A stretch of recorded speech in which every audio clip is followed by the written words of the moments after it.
saya lihat kalau ada berita tentang Mas Anies apa nggak baik, kemudian baik-baikin saya. Kalau ada cerita saya nggak baik, baik-baikin Anies. Atau salah satu muncul kemudian digebukin di antara satunya. Pada saat saya ketemu sama Anies, saya bilang, Nis, awake dhewe ini ada apa ya?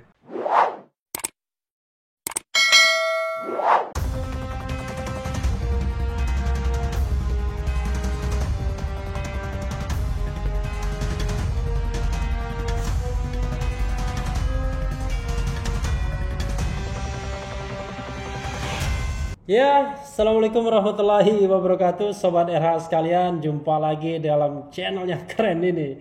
Nah, kali ini kita ada bintang tamu yang akan dicecar. Ini sahabat lama saya sesungguhnya. Dulu orangnya gondrong, suka naik gunung ya. Klubnya namanya Majestic, klub naik gunungnya. Tapi sekarang dia menjadi orang yang sangat besar, terutama di Jawa Tengah dan mungkin juga nanti 2024 di Indonesia. Dia adalah Ganjar Pranowo. Assalamualaikum Mas. Waalaikumsalam, Mas Refli. Jadi Mas Ganjar di rubrik ini namanya dicecar. Dicecar itu dialog cerdas cara Refli ya. Jadi kerja kita selama COVID-19 ini ya membuat channel YouTube. Okay. Mudah-mudahan dengan kehadiran Mas Ganjar ini subscribernya tambah meningkat. Soalnya kemarin yang meningkat tuh hater semua. Mudah-mudahan lovers sekarang ini. Mas Ganjar, ya. Sehat-sehat ya? Alhamdulillah. Jadi Sobat Era sekalian, Mas Ganjar ini teman lama saya. Saya panggilnya Mas karena memang beliau senior saya di kampus UGM. Beliau angkatan 87, saya angkatan 89. Ini ada saya 89 ya. Saya sengaja pakai baju ini untuk mengingatkan kembali.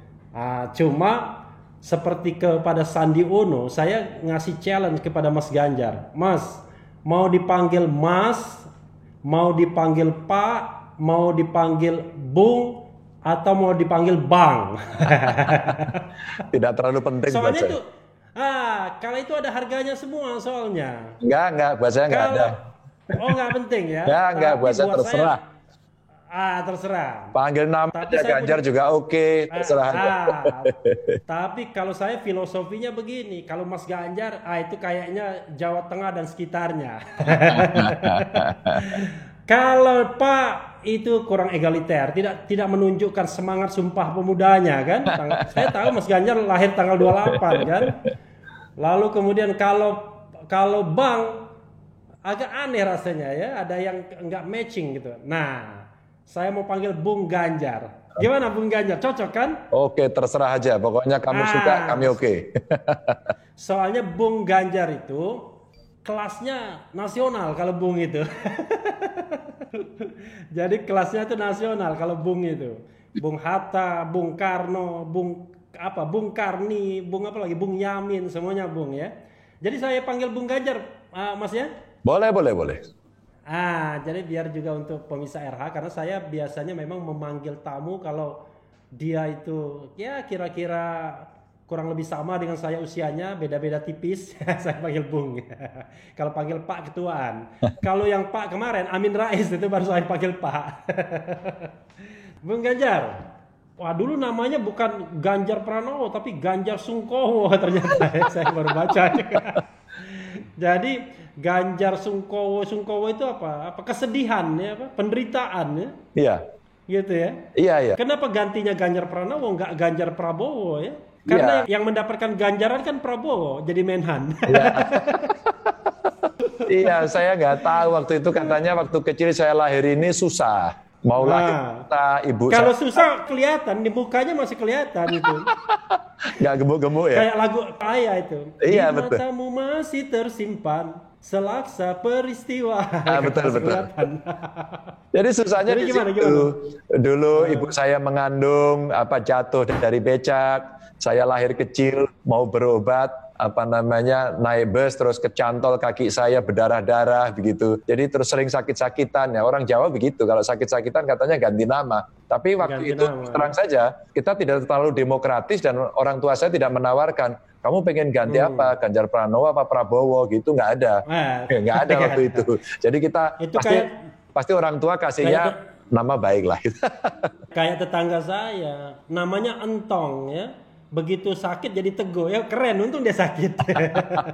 Lebih begitu bagus Teguh ya. sehat badannya ya kan. Ya, ya. Daerah lain minta PSBB ya, pembatasan sosial berskala besar. Bahkan sebenarnya ada juga yang minta lockdown, tapi pilihannya kan cuma PSBB. Tapi Jawa Tengah kok nggak minta apa-apa, itu kenapa Bung? Iya, sebenarnya kalau kita bicara PSBB itu bentuk akhir, produk akhirnya apa sih? Kalau kita bicara produk akhirnya kan work from home. Kantor-kantor mungkin bekerja lebih banyak di rumah. Terus kemudian sekolah di rumah. Dua ini sudah kita laksanakan. Apalagi pengurangan transportasi. Pengurangan transportasi sekarang natural saja mereka sudah berkurang otomatis. Ya. Terus kemudian ya mungkin toko, terus kemudian mall, pasar dikurangi. Nah, yang terakhir inilah yang kemudian nilai ekonomi yang mesti kita pertimbangkan. Belum lagi kemudian saya menghitung dampak sosial yang kira-kira akan muncul dan kira-kira kemampuan dari segi seluruh kekuatan yang kita miliki, adakah di antara seluruh kekuatan ini nanti mampu mengcover sampai memitigasi risiko paling buruk. Dari situlah kemudian kita bicara hari ini ketika kawan-kawan bicara PSBB, ya saya menerjemahkan sebenarnya PSBB adalah istilah kita. Istilah yang lain sebenarnya ini soft lockdown begitulah. Soft lockdown. Ya kalau kemudian kita melihat faktanya di beberapa yang melakukan PSBB hanya di tempat-tempat protokol. Sekali lagi hanya di tempat-tempat protokol saja yang sepi. Tapi kerumunan di sudut-sudut itu masih ramai. Nah, saya mulai berpikir hari ini, mari kita bicara normal baru saja. Karena disiplin kita rendah, lebih baik normal baru, yang itu kemudian sekarang kita dorong, maka kita belum sampai pada level PSBB, tapi kita berikhtiar untuk menuju normal baru saja, begitu. Normal baru itu apa maksudnya, Bung? Ya, sekarang orang masih pengen berusaha kok. Pak, kalau saya di rumah, saya nggak bisa kerja, Pak. Ya udah kamu kerja aja lagi. Jualan apa kamu? Saya jualan ini Pak, di mana? Di pasar itu Pak. Saya pekerja pabrik Pak. Saya di toko Pak. Saya punya usaha Pak, saya pengusaha. Oke, you kerja aja. Tapi Anda mau nggak ikut perintah saya?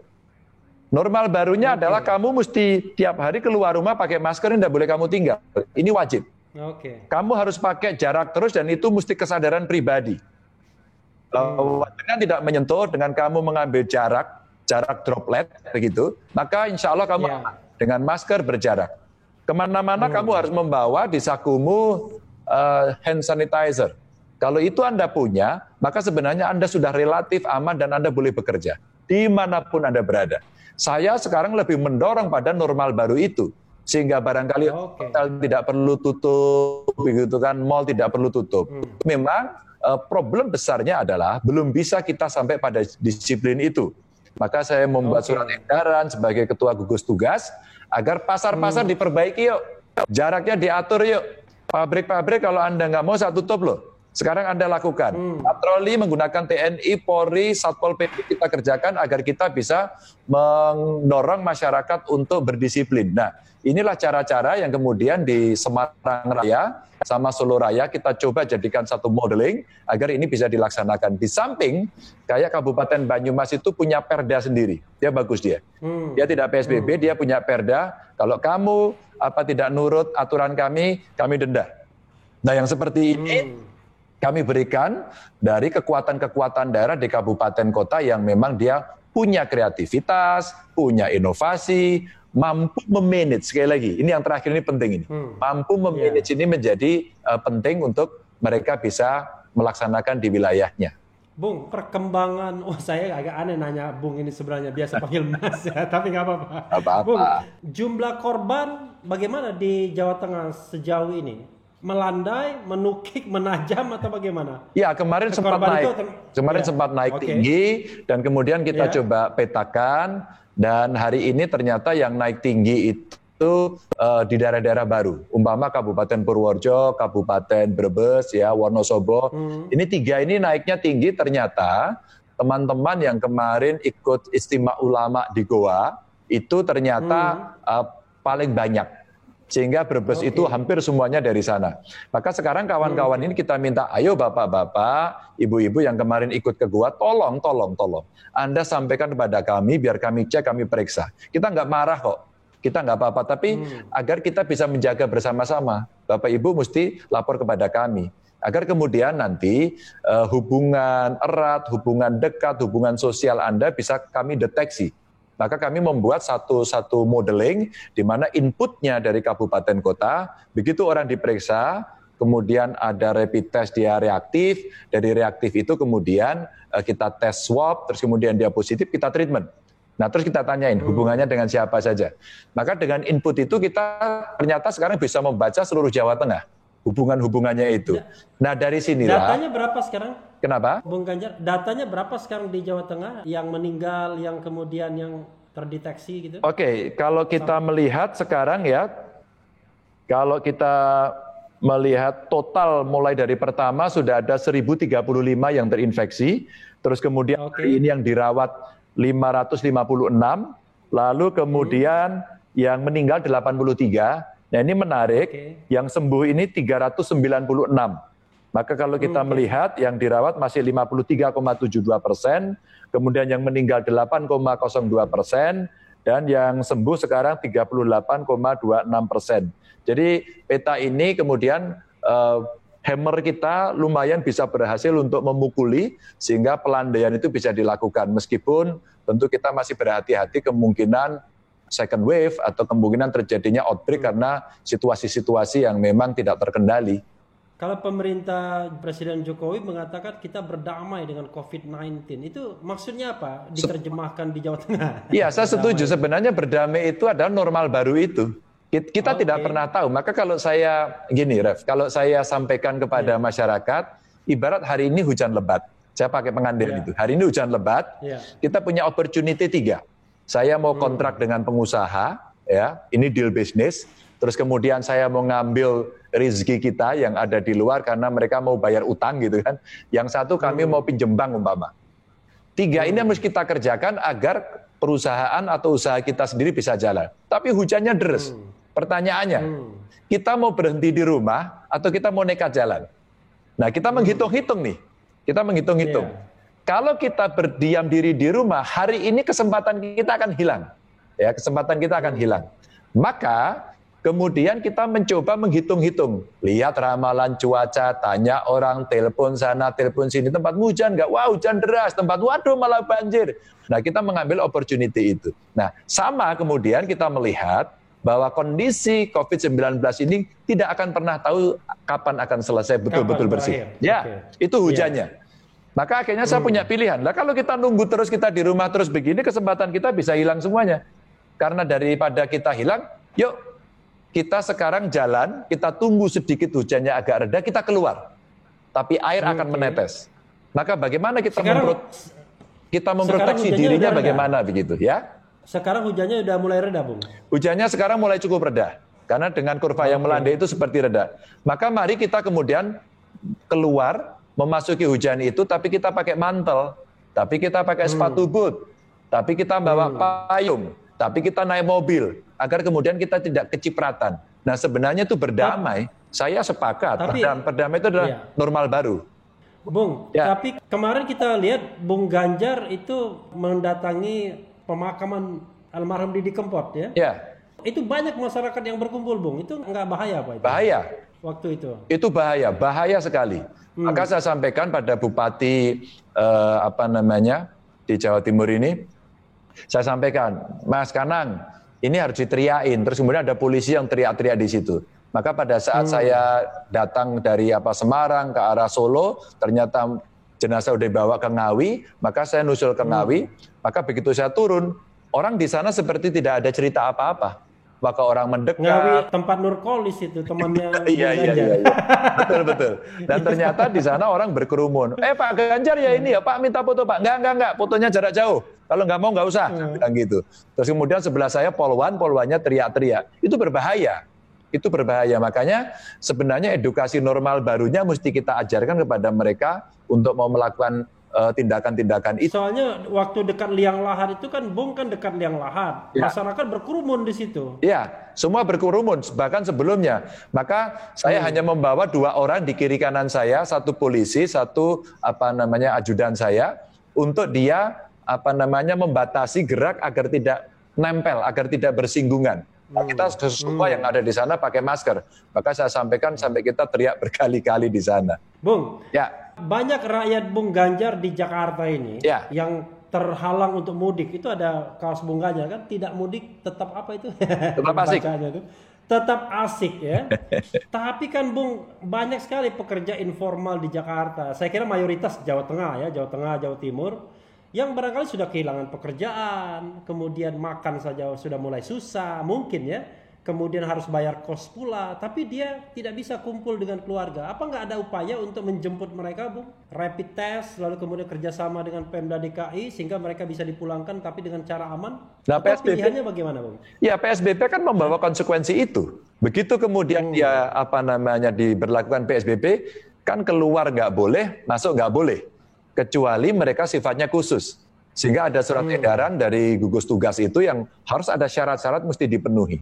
Nah, kita berdebat panjang sekali soal itu. Maka saya menginisiasi kontak dengan Gubernur DKI, Mas Anies, kontak dengan Kang Emil, kontak dengan Banten. Kita sampaikan, yuk kita rame-rame bekerja sama yuk. Kalau Jabodetabek otomatis antara Jakarta Raya lah ini ya, termasuk sedikit Banten, sedikit Jabar, mereka sudah berada pada satu ekosistem yang sudah terbiasa kan. Suasana Jakartanya itu sudah terasa di sana. Meskipun di 3 provinsi. Nah, sementara setelah mereka diterapkan PSBB, mereka sudah menghitung. Kita ratas dengan Presiden. Terus kemudian Mensos juga sudah menyiapkan. Oke, kalau begitu, semua yang ada di sini akan kita bantu. Di sini itu maksudnya Jabodetabek. Terus kemudian setelah selesai anggaran-anggaran ada. Mari kemudian mereka kita bantu untuk kita kasih sembako umpama. Nah, problemnya adalah kemudian mendaftar. Nah, pada saat mendaftar ini, kantor penghubung atau perwakilan Jawa Tengah yang ada di Jakarta, kita minta untuk bantu dia. Maka saya sempat rapat dengan Zoom, menggunakan Zoom dengan asisten perekonomian DKI. Lalu saya titip, Ibu, saya titip warga Jateng yang ada di sana. Nah, problem kemudian muncul pada saat pendaftaran. Ada pertanyaan KTP, ada pertanyaan KK. Pendaftarannya di mana? Di RW. Nah, ini mulai masalah. Sementara anak-anak saya yang bekerja di sana, buruh-buruh yang kemudian mereka harian, proyeknya KTP-nya tetap Jawa Tengah. KTP-nya tetap Jawa Tengah. Nah, mereka nggak bisa pulang, tidur nggak ada tempat. Maka tidur di jalan begitu. Nah, yang seperti ini kita rescue langsung. Saya tidak tahu mereka dapat nomor handphone saya dari mana, tapi akhirnya mereka ada, terus saya minta untuk difoto sekitarnya, dan itu betul, ya sudah langsung kita kirimin aja. Saya waktu itu belum menganggarkan. Maka dengan komunikasi itu akhirnya kita hitung, oke, ada yang didaftar di Jabodetabek, ada yang tidak terdaftar, saya membuat brief melalui medsos saya, melalui YouTube saya, kemudian masuklah, kira-kira masuk sekitar 68.000 yang terdata lewat backup kami. Terus kemudian ketika kita verifikasi, ada 27.400 sekian. Nah, 27.400 sekian itu akhirnya insya Allah minggu ini mau kita kirimi bantuan kepada mereka agar mereka bisa tetap stay di sana. Maka konsepnya begini, proposal saya adalah mereka jangan sampai pulang, ya, tapi mereka kita upeni di sana. Istilah saya, pagar mangkok itu lebih kuat daripada pagar tembok. Nah, sekarang dengan pagar tembok dibuat checkpoint, ternyata, Anda mau kemana? Jawa Tengah, Pak. Nggak boleh, balik lagi. Siapa? Balik. Begitu balik cari jalan tikus. Akhirnya sampai ke kampung juga. Itu problem. Ya. Tapi yang dimaksud dengan rakyat Jawa Tengah itu, kalau istilahnya rakyat Jawa Tengah, itu Bung Ganjar melihatnya dari sisi KTP saja atau asal daerah? Kan bisa saja mereka udah punya KTP DKI, tapi tiap tahun mereka merupakan pemudik begitu. Iya, sebenarnya kalau KTP DKI kan sudah dihitung warga negara DKI dan pemerintah DKI sudah menganggarkan. Maka kemudian saya melihatnya yang masih ber-KTP Jawa Tengah. Karena kemungkinan ini ada potensi rentan dia. untuk tidak bisa di-cover. Kalau yang orang sudah bekerja lama, maaf ya, ekonominya menengah ke atas, nggak usah kita bantu, nggak usah mudik, dia masih hidup kok. Tapi yang buruh harian ini memang saya harus perhatian khusus. Dan ini tidak hanya di Jabodetabek. Terakhir kemarin saya live IG, ternyata ada nyangkut dari Sudan, 143 mahasiswa Jawa Tengah yang di Sudan, hari ini juga kerepotan. Maka dalam ratas kemarin itu Sudan ya, bukan Pasundan, bukan ya? Iya, ini di Sudan begitu. Jadi makanya kita komunikasi di Hong Kong, di Malaysia. Luar biasa ya. Ada juga orang kuliah di Sudan ya? Iya, ternyata saya tanya mereka yang dulu mondok-mondok ini, yang mereka di Sudan, di samping di Yaman, di samping di Arab itu, di Mesir dan sebagainya, ternyata Sudan ini ada salah satu tempat mereka belajar agama pada saat itu. Iya, memang ada juga yang bagus di Sudan ya. Iya, betul. Tapi begini, kita kan mau trivia juga, ini mau tanya ya. Jadi Bung Ganjar harus jawab secara jujur dan harus jawab satu. Jokowi atau Megawati? Megawati. Alasannya? Ini menarik ini. Loh, saya kader partai. Tapi kan gubernur tuh secara hierarkis kan, ya memang tidak langsung di bawah presiden karena ada otonomi. Tapi kan gimana? Ya enggak, kalau kamu bisa dielaborasi lebih lanjut. Iya, karena saya kader partai ini orang biasanya nggak suka, para pengamat nggak suka. Sampean ini siapa Mas Ganjar? Petugas partai. Kalau dia RH Channel nggak ada yang nggak suka, suka semua. Pokoknya jawaban apapun diterima. Yang penting jawabnya jujur. Iya. Silakan. Iya, karena saya kader partai. Ketika saya kader partai, saya sampai pada posisi ini yang rekomendasi partai, ditugaskan oleh partai, diperjuangkan oleh partai. Kemudian saya duduk di sini. Maka kemudian ketika saya ngomong, saya petugas partai, marah orang. Anda itu wakilnya rakyat, Anda harus amanah rakyat. Iya, kalau implementasinya saya rakyat begitu. Tapi ketika berangkat, emang kamu ikut tanggung jawab sama saya? Emang kamu kasih rekomendasi saya? Enggak kan?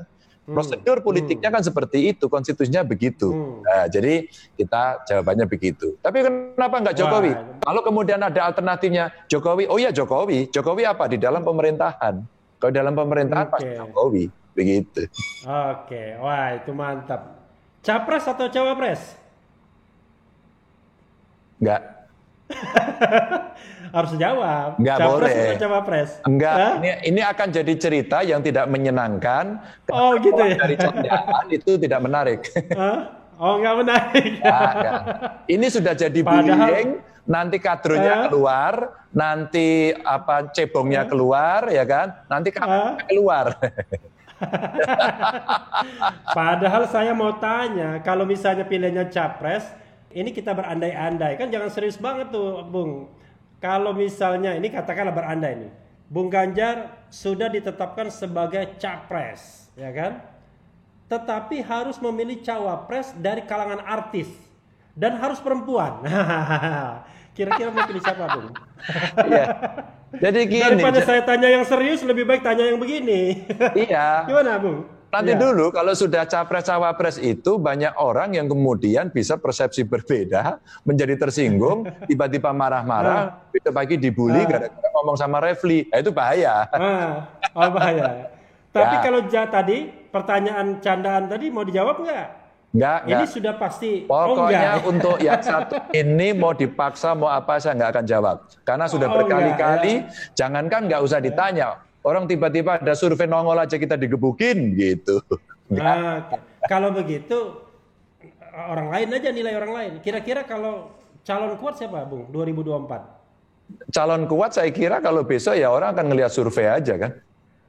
Iya, tapi kalau misalnya kan Bung kan juga sarjana ilmu politik selain sarjana hukum kan? Ya. Kira-kira teropongannya seperti apa? Kan teropongnya kan cuma 3-4 tahun ke depan, nggak jauh-jauh teropongannya. Ya tergantung, kalau sekarang kita lihat data yang terakhir, yang hari ini ya masih wajah yang lama.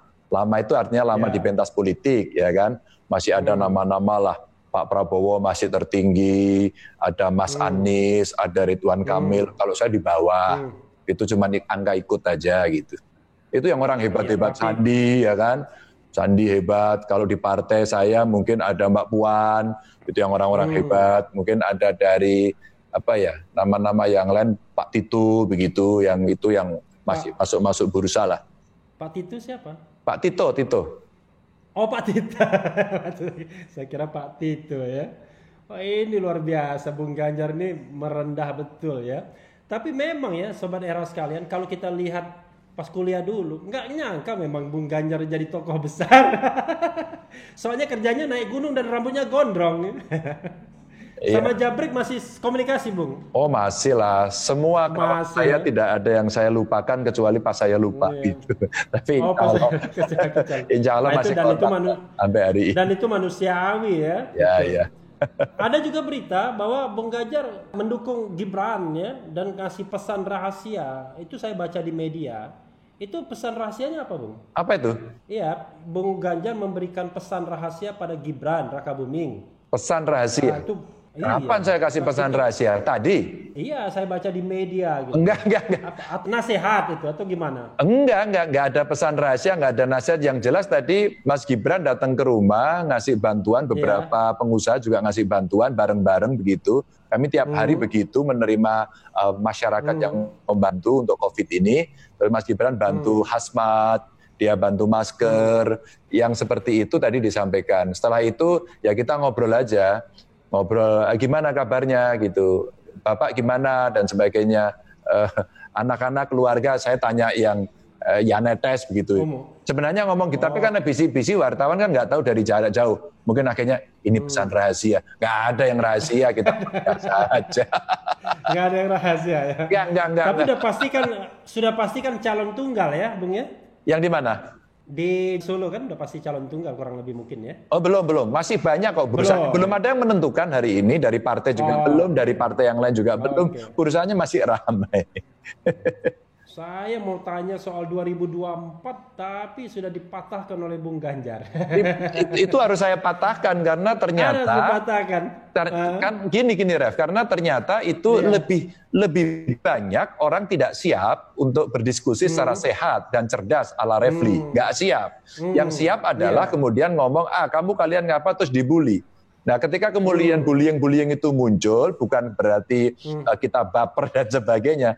Kadang-kadang saya melihat hanya gini aja, apa sih untungnya?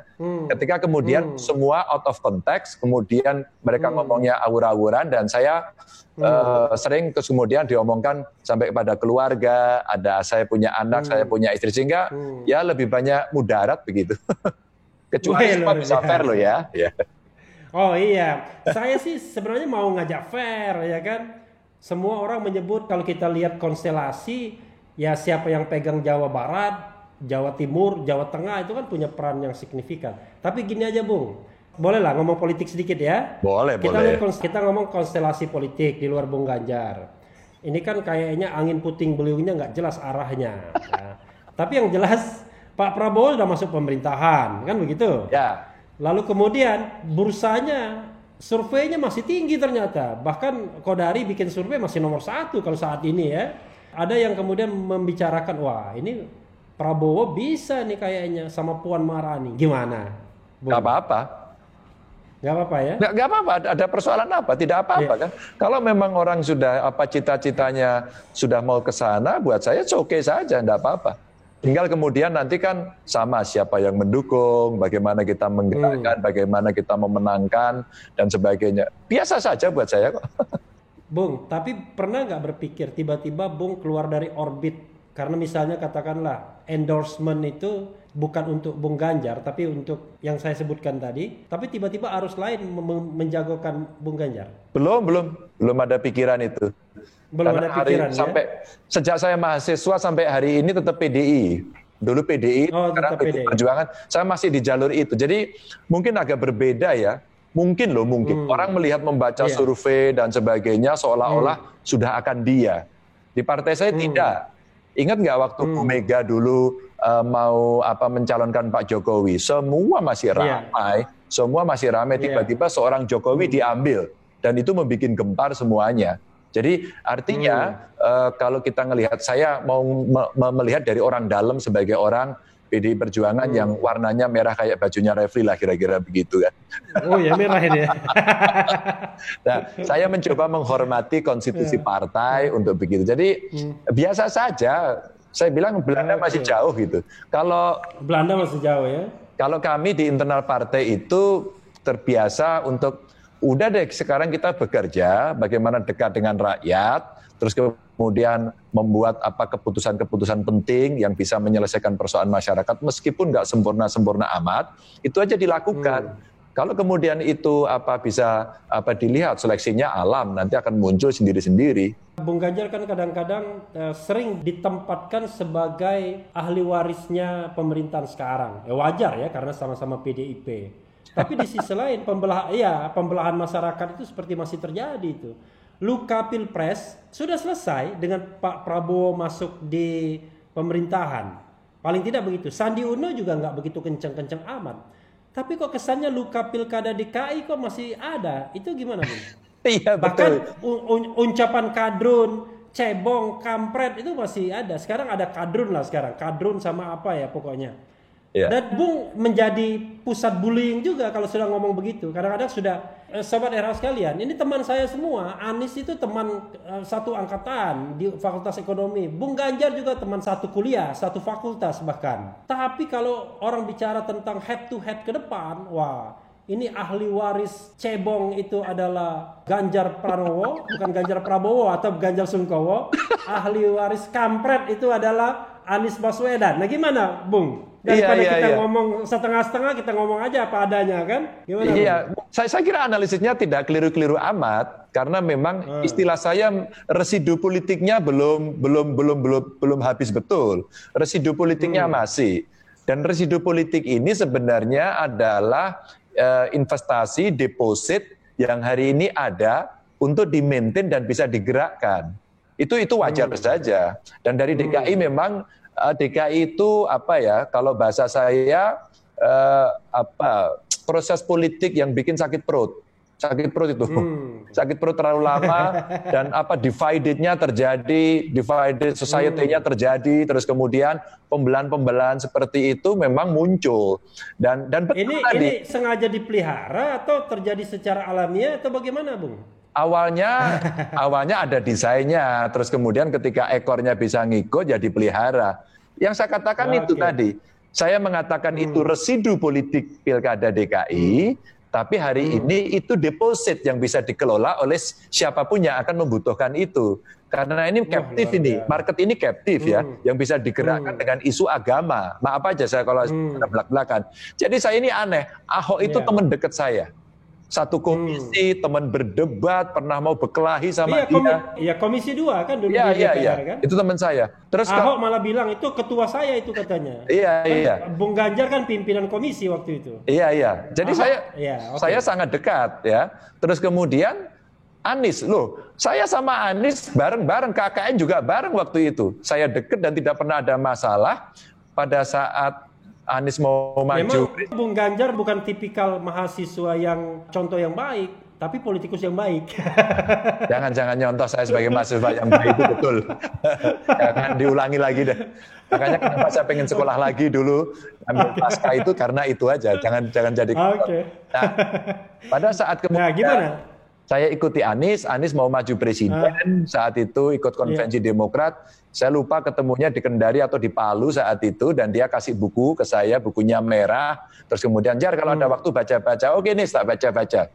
Kemudian gagal, tidak jadi maju, terus kemudian bergabung dengan Jokowi, kemudian jadi menteri, kita fine-fine saja. Jadi saya mau membayangkan gini, Ref, kalau kemudian Anies itu posisinya tetap jadi menteri, konstelasinya tidak seperti ini. Saya kira Anies akan menjadi cebonger yang kemudian masih digebukin. Pasti.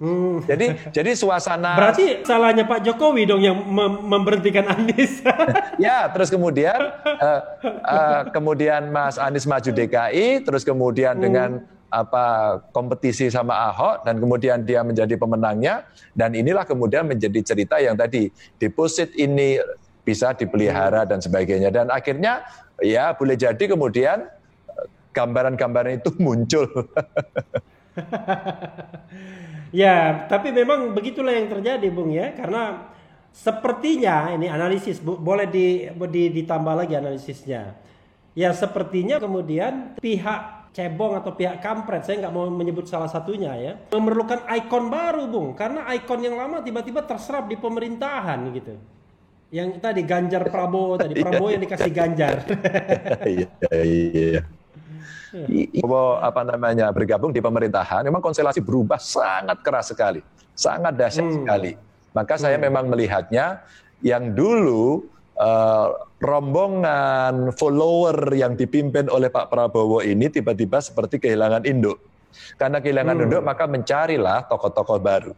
Maka kemudian terjadilah pembelahan-pembelahan yang tadi Refli katakan itu. Jadi ya prosesnya begitu. Maka kalau saya lihat, kalau ada berita tentang Mas Anies, nggak baik, kemudian baik-baikin saya. Kalau ada cerita saya nggak baik, baik-baikin Anies. Atau salah satu muncul kemudian digebukin di antara satunya.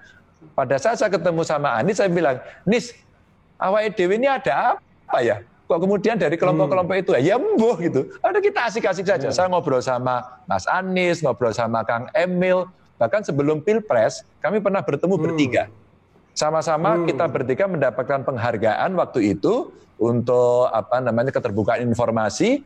Dan waktu itu akhirnya setelah kita bertiga, para juaranya ini mendapatkan penghargaan, saya bilang, Nis, Mil, kita ngobrol yuk. Bertiga aja deh. Masa politik panasnya kayak begini tidak ada yang meredam, semua seolah-olah membiarkan bara itu membara di mana-mana, api itu membara di mana-mana. Oke, yuk ngobrol. Akhirnya kita dari kantor Wapres lewat Jalan Monas dibuka pintunya, terus kemudian masuk ke kantor Pemda DKI, terus kita ngopi bertiga. Saya hanya, ya kita mau apa? Enggak sih, usulan saya hanya mau foto bertiga aja kok. Terus apa kata mereka, mari kita upload. Ternyata uploadnya bagus semua. Loh, ini kan enak begitu. Maka sebelum Pilpres, sebelum Pileg, waktu itu kita lakukan itu. Sehingga sampai sekarang, kami ini baik-baik dengan mereka-mereka. Kami ngurus para pemuda juga baik-baik dengan mereka. Nggak ada cerita-cerita yang mengerikan seperti. Tapi, Bung, waktu ada pertemuan gubernur, bupati, wali kota muda ya, kalau nggak salah ada Bung Ganjar, ada Emil Dardak, ada AHY juga. Di Bogor. Iya, di Bogor. Kenapa Anies nggak diundang? Padahal dekat sekali dia di Jakarta, tinggal naik kereta. Enggak, diundang. Oh, diundang dia. Jadi gini, waktu Bima Arya ngontak, Mas Ganjar, kayaknya kita perlu ngobrol. Oke. Saya oke. Terus kemudian diundang AHY oke, Kang Emil oke, Emil dua-duanya, Emil Jabar sama Emil Jatim. Terus kemudian Mbak Yeni. Waktu itu konfirmasi di awalnya Mas Anies datang. Makanya saya bilang, itu akan jadi wajah bagus. Ada cerminan bagus, Mas Zul datang dari NTB, jauh-jauh semuanya. Itu akan jadi wajah cerita yang bagus sebenarnya.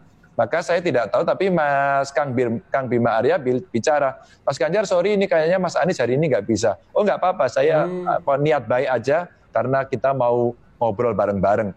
Awal ceritanya... Padahal yang mau ditunggu kan cuma 2 orang saja, Ganjar sama Anies gitu. Enggak lah, enggak. Jadi bisa kita bikin Afgan ya.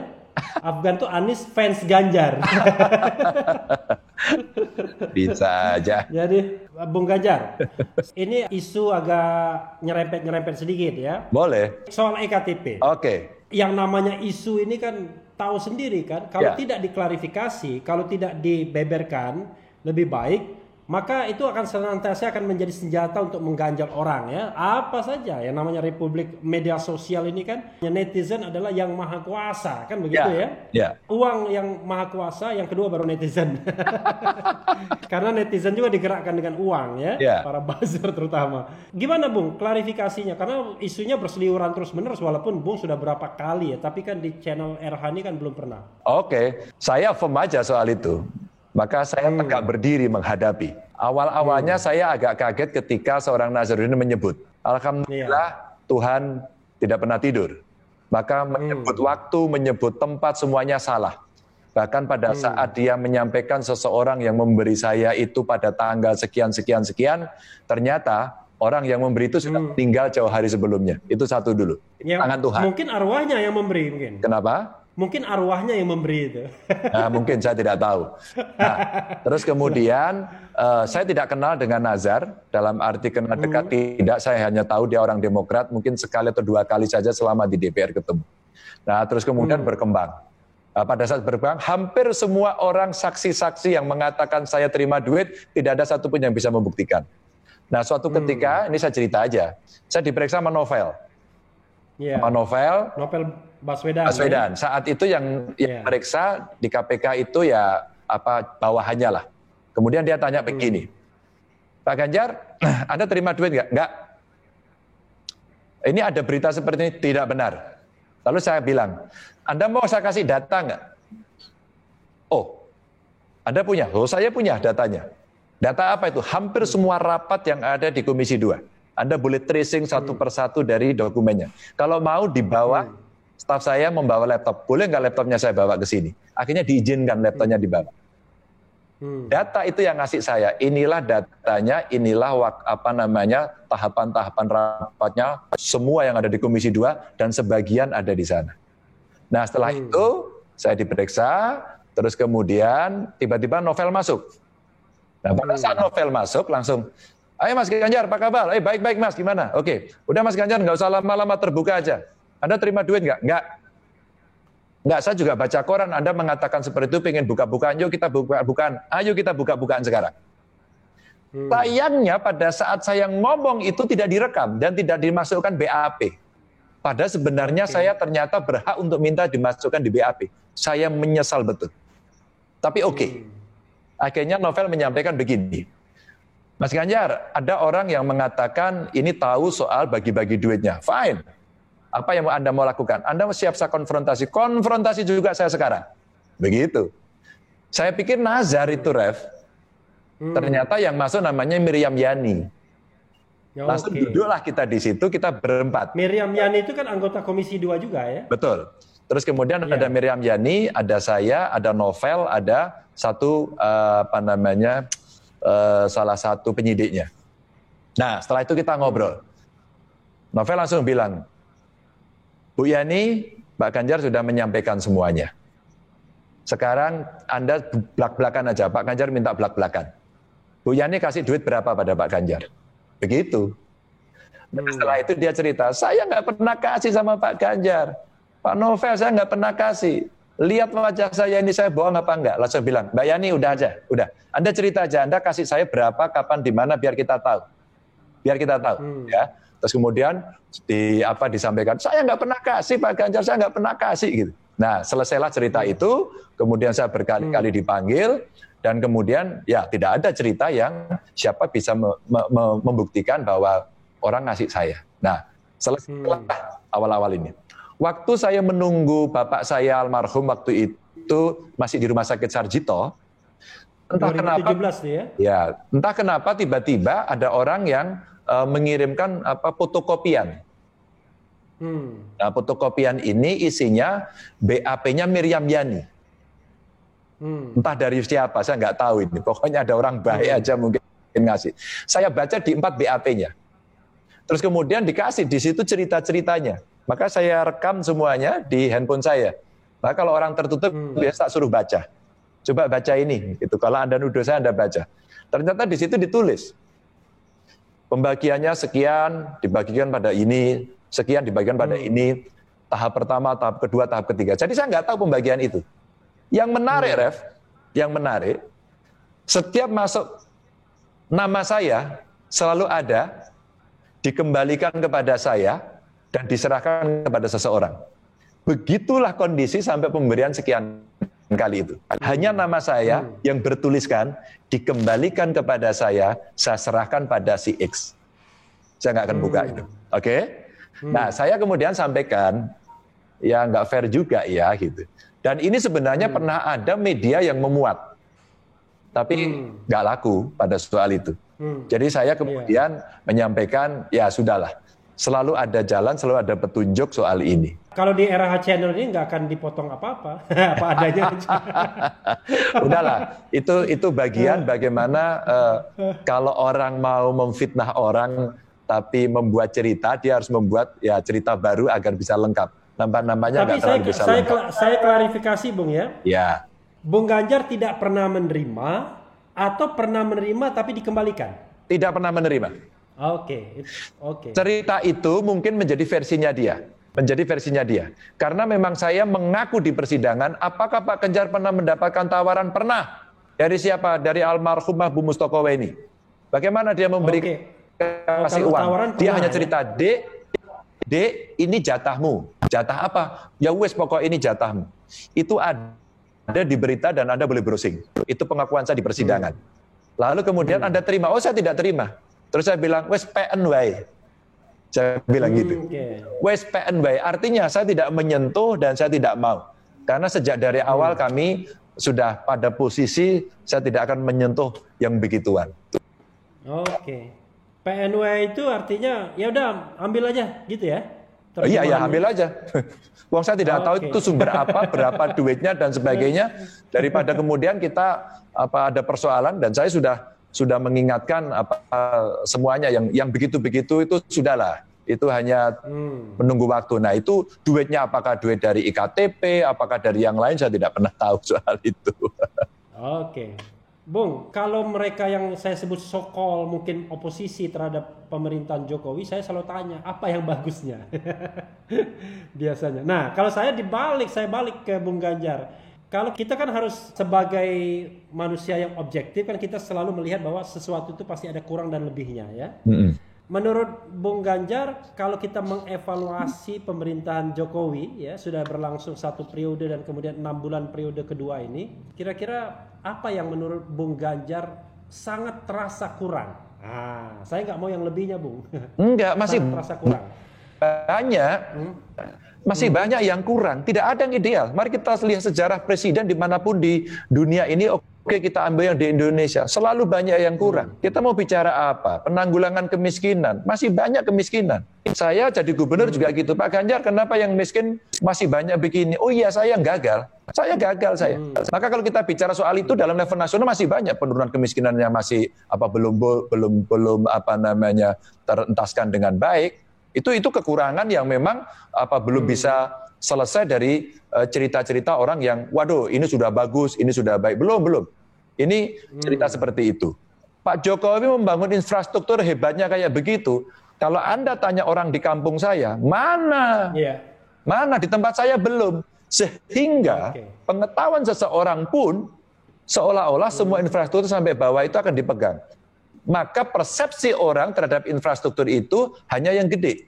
Padahal sebenarnya saya bertanggung jawab pada yang wilayah saya, bupati sampai desa bertanggung jawab pada wilayahnya. Tapi ketika ini belum selesai, maka ini akan menjadi catatan seorang pemimpin tertinggi. Itu kalau kita cerita infrastruktur. Kalau kemudian kita cerita investasi, banyak kemudian ketika investasi dibuka dan kemudian ekonomi digerakkan, orang masih ada persepsi yang negatif. Masih kurang. Kenapa yang kerja bukan orang kita sendiri? Kenapa ngambil dari asing? Saya mengalami cerita-cerita dari asing dan aseng katanya. Iya, sekarang kemudian orang bisa rasis dengan apapun lah. Orang bisa rasis dengan apapun. Orang tidak suka Tiongkok. Bagaimana dengan yang Eropa? Bagaimana dengan yang Arab? Bagaimana? Kita mesti fair juga kan? Iya. Tapi yang memang terganggu betul yang satu ini. Maka biasanya kalau kita ngomentari seperti ini, stempelnya dikasih, oh dasar ini PKI. Biasanya begitu. Sampai kita tahu polanya. Nah, masih banyak sebenarnya pekerjaan yang memang belum selesai. Jadi kalau saya membuat cerita ini, nggak apa-apa. Wong saya kalau ngomong sama Pak Jokowi juga terbuka kok. Pak Jokowi menerima dengan baik. Pak Gub, apalagi ya yang mesti dikerjakan. Maka kemarin, saya terharu apapun karena saya juga bisa berkomunikasi gampang. Pak Gub, gimana penanganan COVID di Jawa Tengah? Ya Pak, kami belum mengajukan PSBB karena kami mengambil langkah-langkah ini, caranya begini. Terus kita balik, kalau biasanya top down, kami bottom up Pak. Kami buat jogotongo, menjaga tetangga sebagai kekuatan yang ada di level desa Pak. Berbasis komunitas, berbasis masyarakat. Oh bagus dong itu. Iya, tapi kami lagi coba Pak. Belum bagus sih Pak, lagi coba kok gitu. Tapi kekuatan ini kita dorong. Oh iya. Kalau gitu Pak Gub butuh bantuan apa? Biar kita bantu. Matur nuwun Pak, sementara ini belum. Kemudian saya ceritakan waktu dengan Detik, kemudian diangkat, wah Ganjar dikasih bantuan. Enggak, bukan saya, bukan pede, bukan sombong, enggak. Agar kita berikhtiar, sehingga tidak semua menjadi sentralitis. Kan kita sudah bicara semua desentralisasi. Saya ini penanggung jawab desentralisasi kan. Masa kemudian semua minta-minta, kita kerjain dulu dong.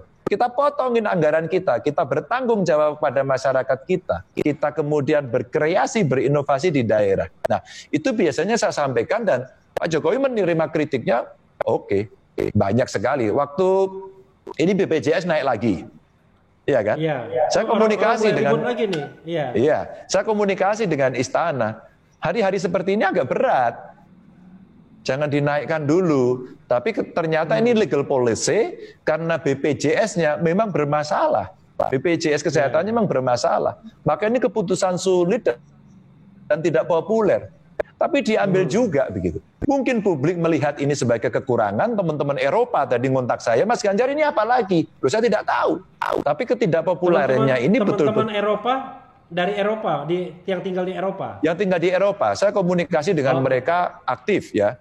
Ini aktif sekali karena kita pernah bertemu seluruh Eropa. Waktu itu saya diminta bicara di sana, terus kemudian ngobrol-ngobrol dari orang-orang Indonesia yang di sana. Nah, mereka bicara ini apa lagi Mas beritanya? Oh iya.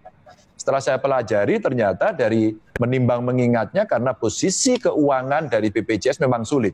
Yang kedua kemudian bukan yang kelas 3-nya ya, yang kelas 1-2-nya yang kemudian dinaikkan, terus kemudian yang kelas 3-nya ini nanti ada beban yang diberikan kepada perusahaan. Dan Pemda kemudian diminta juga untuk melakukan tindakan dorongan. Dulu proposal saya sampaikan, Bapak ini berat Pak.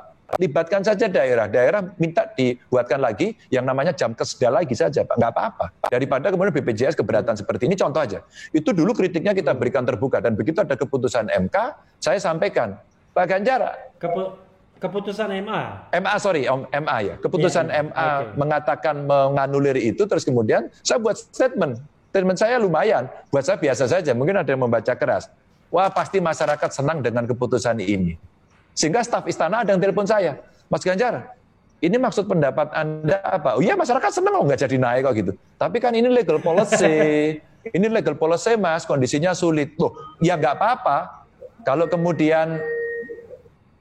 kemudian memang itu menjadi legal policy dan diuji secara konstitusi seperti ini posisinya, ya kita harus terima kondisi itu. Itu saya sampaikan secara terbuka. Jadi masih banyak kekurangannya Pak Jokowi, jadi nggak apa-apa, dikritik-kritik aja, beliau tuh terima kok kritik-kritik itu. Iya, saya juga merasa begitu Bung ya, jangan-jangan lingkar kekuasaan, lingkar istana yang kemudian malah anti kritik kesannya. Karena gini, ada tuduhan yang mengatakan, wah ini istana menggunakan buzzer dan fans club untuk menghantam balik orang-orang yang mengkritik istana. Bagaimana pendapat Bung Ganjar soal itu? Enggak, sebenarnya kan semua kekuatan punya buzzernya masing-masing. Ini kan gitu ya? Follower ya kan. Ini follower itu tingkatannya banyak. Ada follower yang die hard, dia loyalis abis, ismenya sampai ke sana, tapi ada yang setengah-setengah, dan ada yang ya memang mungkin mereka memang berprofesi sebagai itu. Jadi nggak apa-apa kan. Jadi sama semua kekuatan tadi yang kemudian terjadi pembelahan tadi itu, semua masing-masing akan menyerang apapun yang satu dianggap yang maha benar itu tadi. Maka kalau kemudian ada terjadi itu pasti digebukin. Ya namanya follower, saya juga punya. Saya punya follower yang kalau kemudian saya salah saya digebukin orang, follower saya bela, wajar saja kan? Iya, persoalannya kan ada anggaran yang dikatakan untuk influencer itu, Bung. Oh, saya tidak tahu itu. Gitu. Saya tidak tahu apakah ada anggaran yang khusus, apakah boleh dari negara untuk para influencer. Kalau influencernya itu mungkin umpama mereka punya relasi antara Kominfo dengan media, terus kemudian itu dikatakan influencer, saya tidak tahu. Tapi kalau relasi-relasi begitu dari pemerintah dengan swasta kan biasa saja toh. Bung. Ya. Kayaknya sudah ada sign mau selesai nih kayaknya. Iya, betul tadi udah bunyi. Tapi begini, pertanyaan terakhir ya, dua terakhir. Bung Ganjar ini periode kedua. Bukan tidak mungkin di tengah jalan karena kondisi situasi yang sulit pemerintahan Jokowi, Bung ditarik ke istana sebagai salah seorang menteri. Karena kita tahu bahwa reshuffle belum terjadi, tapi sangat mungkin terjadi reshuffle. Bung gimana Bung? Kalau seandainya tugas itu datang? Ya, ini pertanyaan ini sudah beberapa kali ditanyakan ke saya, bahkan sejak kabinet mau dibentuk. Karena nama saya juga udah beredar di publik. Padahal di dalamnya saya tahu. Saya sudah pada posisi begini. Saya tentu pendukung Pak Jokowi. Udah pasti. Kami satu partai, kami pendukung. Dengan segala kekurangan kami. Lalu kami sudah pernah bicara. Pak Jokowi ini harus didampingi banyak orang. Yang namanya menteri-menteri dan sekitarnya. Oke ya. Tapi ingat, Pak Jokowi harus punya kaki di bawah. Maka keputusan level kementerian ini harus implemented. Harus sampai dieksekusi di tingkat bawah. Siapa yang mau mengeksekusi? Pak Jokowi butuh kaki yang kokoh, dan saya adalah kakinya. Saya adalah kakinya. Maka kalau ada tawaran itu, saya sampaikan, lebih baik kasih orang, karena Bapak butuh orang yang ada di bawah, dan orang itu harus seperti saya. Loh, saya berani membranding diri. Harus seperti saya, yang berani berargumen, berani berinovasi, berani bertukar pikiran dengan presidennya, berani angkat telepon setiap saat, dan kami tidak pernah canggung untuk diskusi dengan menteri-menterinya. Kalau kemudian itu bisa dilakukan, maka pilihannya, saya tetap harus di daerah. Nggak usah, karena yang pengen jadi menteri itu, Ref, banyaknya minta ampun. Dari koalisi banyak. Tapi yang menjadi gubernur, nggak bisa, Anda harus nunggu 5 tahun dan harus pemilu, kan? Oke. Ya, tapi pertanyaannya adalah setelah kabinet terbentuk, Bung melihat apakah Pak Jokowi dibantu oleh orang-orang yang Anda pikirkan? Tidak semua. Seperti yang Anda pikirkan? Tidak semua. Persentasenya, Bung? Persentasenya mungkin ya 60% lah masih membantu. 40% main kemana-mana. Ya, kami tahu kan, saya orang partai, maka mengerti bagaimana ritmenya. Maka kenapa kemudian selalu berkomunikasi, dan ini cerita yang mungkin tidak banyak orang dengar. Terus terang, Bu Mega itu kemudian sekarang menjadi meeting point bagi semuanya. Sehingga partai-partai ini kalau ada sesuatu akhirnya ini bagaimana baiknya. Ini saya buka aja di sini. Ini tidak pernah banyak didengarkan oleh orang. Sampai Bu Mega ngomong, jar gitu. Semua orang itu kalau bingung larinya ke saya. Ya iyalah Bung, Ibu paling senior kok gitu. Ibu yang bisa memberikan wejangan itu. Itu pasti begitu. Maka kalau Anda lihat di cover-cover media, awal-awal itu banyak orang mendatangi dan sebagainya, itu fakta realitas politiknya seperti itu. Suka tidak suka. Tapi Bung, ada satu hal soal dua terakhir ini ya, soal koordinasi kementerian, koordinasi pembantu-pembantu Presiden Jokowi. 5,6 triliun proyek yang saat ini hot dimasalahkan, belajar online itu. Bahkan ada yang mengatakan perampokan. Leading sektornya Kementerian Perekonomian. Kok orang mengatakan ini online begini aja 5,6 triliun, dan kenapa harus Kementerian Perekonomian? Kenapa tidak Kementerian Ketenagakerjaan?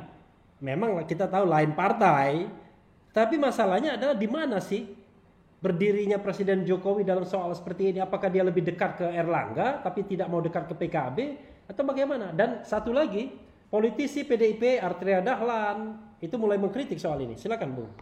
Kalau kami biasa, saya jawab yang kedua dulu. Kalau PDI Perjuangan itu nature-nya melawan. Saya kadang-kadang diskusi juga dengan kawan-kawan, loh, kalian mau gebukin, itu nggak benar begitu. Jadi nature-nya kita itu memang dari dulu melawan. Sejak zaman kita masih PDI belum perjuangan, kemudian peristiwa 27 Juli kita itu terbiasa melawan. Saya sampai bilang sama kawan-kawan, kita harus belajar memerintah, tidak selalu oposisi. Jangan kita memerintah rasa oposisi. Kadang-kadang kita juga digebukin juga, maka kita harus punya defense mekanisme yang cerdas, yang kemudian komunikasi politiknya baik. Jadi saya juga ngeritik, kalian kenapa ngeritik? Kritik kalian kenapa seperti itu terbuka? Kadang-kadang antara ini mengkritik disiapkan secara sistematis dan terukur, dan itu kemudian omongan individu yang kemudian tidak terkontrol, kadang-kadang bedanya menjadi nggak jelas begitu. Maka saya sampaikan, kita berkuasa hari ini, kita yang siap digebukin.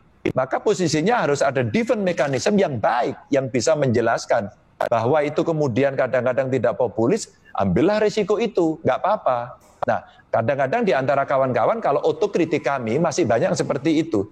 Dan saya di daerah mengalami.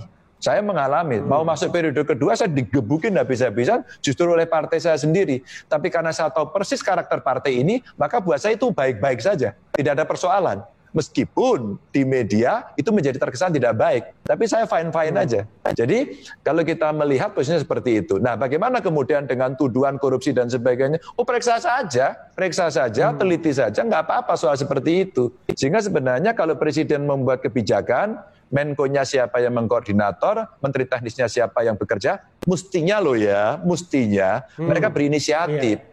Take over, saya menteri, saya pembantunya, saya yang harus bekerja. Presiden nggak boleh, presiden digebukin, saya yang paling depan. Karena ini tugas saya, begitu mestinya. Maka ketika kemudian ini liar, saya juga tidak mengerti. Kenapa begini ya, gitu. Terakhir Bung, peluang Bung Ganjar kan kalau presidensial threshold itu dihilangkan. Banyak orang mengatakan presidensial threshold ini kan menghambat kepemimpinan. Saya bahkan pernah Anies, Ganjar, Ridwan Kamil, Khofifah itu tinggal masa lalu saja kalau seandainya keran ini tidak dibuka. Pendapat Bung Ganjar? Enggak, saya masih harus ada threshold kok. Kecuali memang kita sudah tidak bisa lagi, kecuali kita sudah bisa betul-betul memilah, dan menimbang siapa calon terbaik. Kalau tidak, nggak bisa. Kalau tidak, ini bebas, semua itu maju dan semua pasarnya menjadi nggak karu-karuan. Maka kalau mau demokrasi kan partai politik. Partai politik. Tidak ada demokrasi tanpa partai politik. Hari ini partai politiknya belum baik, iya. Hari ini ada tuduhan partai politiknya, wah itu korup, oke kita perbaiki. Tapi ada nggak demokrasi tanpa partai politik? Tapi di garis bawahnya begini Bung, thresholdnya hilang, tapi hanya partai politik peserta pemilu yang bisa mencalonkan. Jadi paling cuma berapa, maksimal 10, 12. Dan itu pun kan secara teoritis nggak mungkin juga maju semua. Mungkin tetap ada yang berkoalisi. Gimana Bung? Tetap sih kalau saya perlu masih ada threshold agar kemudian orang didorong yang mau berpolitik berpartailah. Jangan kemudian tidak berpartai, ngomongnya politik tapi tidak pernah mau merasakan bagaimana sulitnya kemudian membangun politik itu secara kelembagaan. There are no democracy without political party, nggak ada. Maka kemudian kita mesti belajar, mau pakai sejarah Amerika boleh, mau pakai sejarah Eropa boleh, mau kita membangun sendiri boleh. Dan saya kira banyak sejarah di Republik ini awal-awal para pejuang itu juga mendirikan partai kan. Agar kemudian partai ini menjadi baik. Isilah partai ini dengan orang-orang hebat. Saya membayangkan tiba-tiba Refli masuk partai A atau partai B. Terus kemudian di situ kita mewarnai dan suatu ketika akan terjadi sebuah proses alamiah di dalamnya yang kemudian pada kelak kemudian hari sumber rekrutmen kader itu betul-betul terjadi di partai dan kemudian kepemimpinan di partai diisi oleh orang-orang yang sesuai dengan harapan masyarakat dan kelak kemudian demokrasinya akan lebih baik. Saya meyakini yang itu.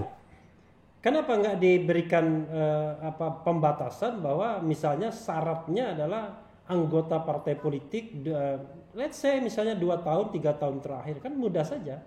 Kalau memang sumber rekrutmennya partai politik, Bung. Ya semuanya bisa lah.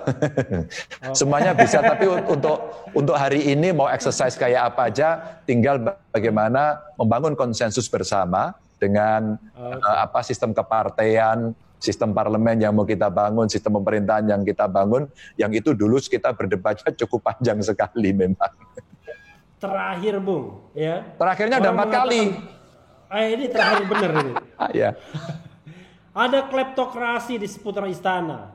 Pak Jokowi banyak dikelilingi orang-orang yang punya kepentingan. Termasuk RUU tambang ini di mana penambang-penambang besar itu yang juga saudaranya yang menjadi menteri itu berkepentingan untuk dilanjutkannya izin tanpa bersusah-susah payah lagi mengembalikan izin itu kepada negara. Dan orang mengatakan Jokowi orang baik, tapi banyak maling di sekitar dirinya. Pendapat Bung Ganjar? Saya tidak punya data detail ya, apalagi dengan istilah kleptokrasinya itu. Itu memang sinikal yang menarik untuk dibicarakan, setidaknya sentilan, tonjokan, pukulan untuk mereka yang berkuasa. Buat saya sehat-sehat saja itu menjadi gimnastik politik untuk mereka bisa mengerti apa yang mesti dilakukan. Tapi kalau menurut saya ya sudah, kalau memang kemudian ada seperti itu kasih aja ceritanya dibuka, kemudian benar nggak terjadi seperti itu agar edukasinya juga baik. Daripada kemudian orang berteriak, menggonggong dengan sangat keras sekali, tapi kemudian tidak ada yang bisa menyampaikan kepada publik ini loh yang terjadi seperti ini, dan kemudian ini benar apa enggak. Sehingga hari ini cerita itu disebar kemana-mana sehingga orang akan bisa punya persepsi berbeda-beda. Tidak ada kesempurnaannya. Kritiklah yang sebaik-baiknya, terus kemudian edukasi masyarakat dengan data dan literasi yang baik kan begitu. Oke, termasuk juga dari istana harus memberikan data dan literasi yang baik juga Bung ya? Iya, setidaknya kita mesti check and balance kan, bukan hanya membalance dok. Harus saling kontrol kan, bukan hanya mengontrol yang satu diam, saling mengontrol begitu. Maksudnya, itu untuk kesehatan demokrasi kan begitu. Iya, maksudnya jangan dilaporkan ke polisi begitu. Ya kamu nggak usah takut kalau sudah gitu. Nggak apa-apa. Itu saya ngomong yang lain. Kalau saya kan orang hukum, tahu caranya untuk tidak dilaporkan itu kan. Iya, pokoknya kalau kamu hebat. Bagaimana mengkritik tetap justified ya kan. Ya. Oleh yang hebat tuh kan Bung Ganjar Pranowo. Enggak, kita biasa saja. The end of the discussion. Terima kasih Mas Ganjar, saya balik lagi Mas. Sama-sama ya. Terima kasih, mudah-mudahan sehat keluarga, salam buat keluarga. Amin. Mudah-mudahan semuanya lancar. Amin. Dan puasanya juga lancar. Assalamualaikum. Waalaikumsalam warahmatullahi wabarakatuh. Ya Sobat RH sekalian, itulah tadi dicecar dengan Ganjar Pranowo, Gubernur Jawa Tengah yang ya disebut-sebut sebagai kandidat kuat Presiden 2024. Walaupun tadi tidak mau menyebut namanya. Tapi yang penting tetap di channel ini. Karena di channel ini Anda akan ditipu, dirayu, dibaperin, dicecar, diuber juga di jalur khusus. Karena channel ini adalah channel yang memeras, mengancam dan membenci. Jangan lupa subscribe, like, comment, and share.